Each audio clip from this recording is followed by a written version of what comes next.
Wamambo, Annemaw, Tempo trixx action, Badman voice, AK. Sigiri baba baba baba bye. Tempo trixx baby, Annemaw trixx. Ona, kuWyna, muchuno, achimona, asiwaka pasa physics. Annemaw baby kuWyna, kushaka body atishaina, sechi chaikai ari kutaima, peridimu ari kuraima. Zvauri trading forex, nichata kuapplyira visa. kuWyna kwako wavharisa, kutamba kudarika iyasa. 630 achisheka, chiuno chake achitweka, kusimudza gumbo sekarateka, avhundutsa vanhu saandateka. Tempo trixx baby, Annemaw trixx.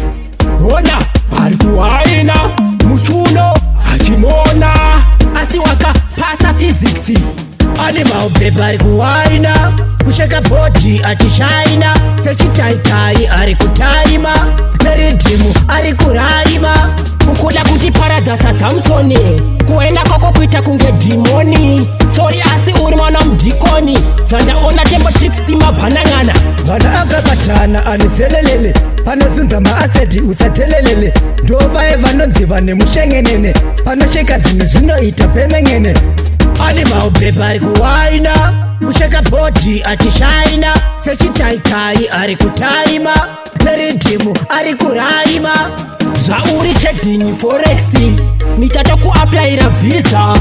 kuWyna kwako wavharisa, kutamba kudarika iyasa. 630 achisheka, chiuno chake achitweka, kusimudza gumbo sekarateka, avhundutsa vanhu saandateka.